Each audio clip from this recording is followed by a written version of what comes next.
দীর্ঘ 3 মাস যাবৎ পানীয় জল না পেয়ে সোমবার জাতীয় সড়ক অবরোধ করল এলাকাবাসীরা। ঘটনা বাগমারা পঞ্চায়েতের পাইজাবাড়ি এলাকায়।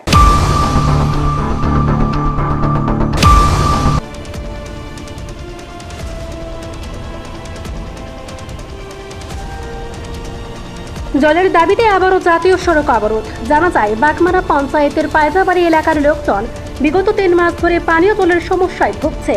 পঞ্চায়েত প্রধান, বিডিও সহ একাধিক আধিকারিককে জানিয়েও জলের সমস্যার কোনো সমাধান হয়নি, যার ফলে বিগত 3 মাস ধরে পানীয় জলের সমস্যায় বহু কষ্টে দিন যাপন করছে এলাকার লোকজন। তাই বাধ্য হয়ে সোমবার জওহরনগরস্থিত বিএসএফ ক্যাম্পের সামনে আসাম আগরতলা জাতীয় সড়ক অবরোধ করে এলাকার লোকজন। অবরোধের ফলে রাস্তার দুপাশে বহু যানবাহন আটকে পড়ে। জলের জন্য কতদিন ধরে জল পান না আপনারা? জল আজকে প্রায় 2 মাস কাছাকাছি গেছে।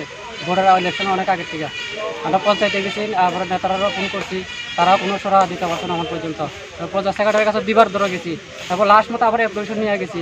অ্যাপ্লিকেশনের সিলটা রিটু গেছি, এটা পর্যন্ত আমরা দিচ্ছে না। কোন পঞ্চায়েতের আন্ডারে আপনারা? বাগমারা পঞ্চায়েত সেক্রেটারি। তারা সেক্রেটারির কথা করতে গেলে মানে উল্টা সুর মারা, আরও মানে অন্যরকম কথাবার্তা কয়। কত পরিবার আছে এখানে? এখানে প্রায় 100 পরিবারের উপরে আছে।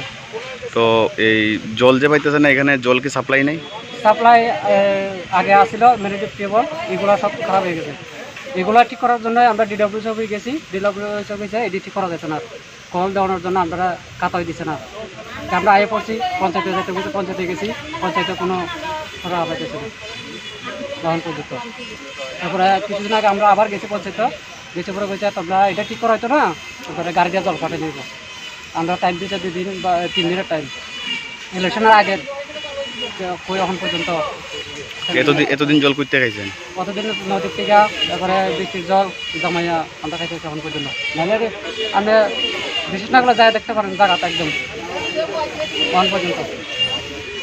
ঘটনার খবর পেয়ে ঘটনাস্থলে ছুটে যায় আমবাসা থানার পুলিশ ও ডিডব্লিউএস এর এসডিও। কথা বলেন অবরোধকারীদের সাথে, তাদের আশ্বাসে অবরোধ মুক্ত হয় জাতীয় সড়ক।